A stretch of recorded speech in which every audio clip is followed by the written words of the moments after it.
పూర్వం అరుణాసురుడు అనే రాక్షసుడు ఈ ప్రపంచాన్ని పరిపాలించేవాడు. అతను చాలా కాలం పాటు గాయత్రి మంత్రం జపిస్తూ బ్రహ్మ కోసం తపస్సు చేసి మరణం లేకుండా వరం పొందాడు.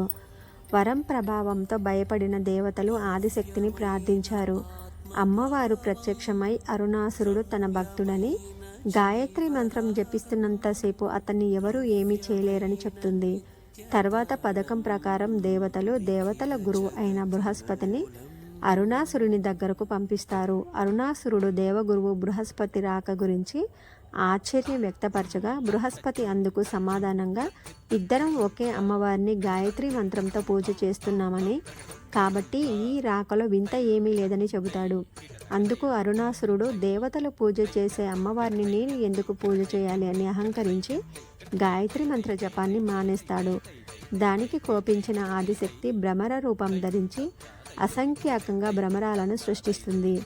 ఆ భ్రమరాలు అరుణాసురుడిని, అతని సైన్యాన్ని సంహరిస్తాయి. అందుకే అమ్మవారిని శ్రీశైలంలో భ్రమరాంబికాదేవి అని పిలుస్తారు. కృతయుగమున శిలాద మహర్షికి పరమేశ్వర అనుగ్రహమున జన్మించిన నందికేశ్వర పర్వతనామధేయం గల ఇద్దరు కుమారులు ఉండగా, వారు ఘోర తపస్సు చేసి పరమేశ్వరుణ్ణి ప్రత్యక్షము గావించుకొనెను. అందులో నందీశ్వరుడు ప్రమద గణాధిపత్యమును, ఈశ్వర వాహనత్వమును వరముగా పొందెను. పర్వతుడు తాను పర్వత రూపం దాల్చుదునని తన శిఖరంపై పరమేశ్వరుణ్ణి పార్వతీ సమేతుడే కొలువుదీరమని, తన శిఖర దర్శన మాత్రంచే జనులకు ముక్తి కలిగే విధంగా వరం ప్రసాదించమని వేడుకోగా, పరమేశ్వరుడు శ్రీశైలంలో భ్రమరాంబ సమేత మల్లికార్జున స్వామిగా వెలిశారు. శ్రీశైలము అనే పేరు రావడానికి కారణం సుమతి అనే పేరు గల మునీంద్రుని కుమార్తె. శ్రీ తన తపస్సుచే పరమేశ్వరుణ్ణి మెప్పించి ఆ పర్వతమున ఎల్లకాలము తన పేరు ముందు నుండి ప్రజలు పిలిచినట్లు పరమేశ్వరుణ్ణి వరమనుగ్రహించమని ప్రార్థించగా, అప్పటి నుండి ఈ పర్వతమును శ్రీ పర్వతమనియు శ్రీశైలమనియు వ్యవహరించబడింది.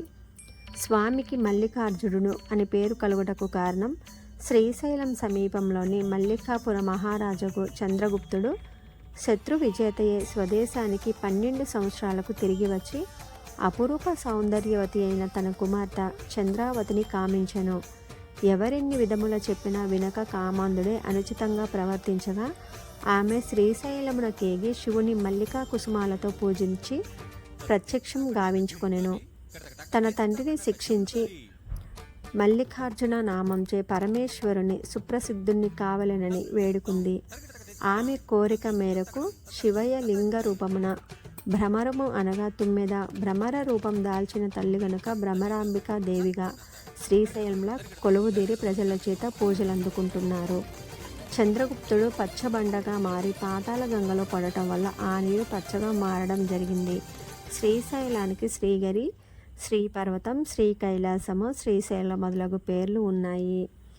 ఓం నమ శివాయ. నమః పార్వతీపతయే. హర హర మహాదేవ శంభో శంకర.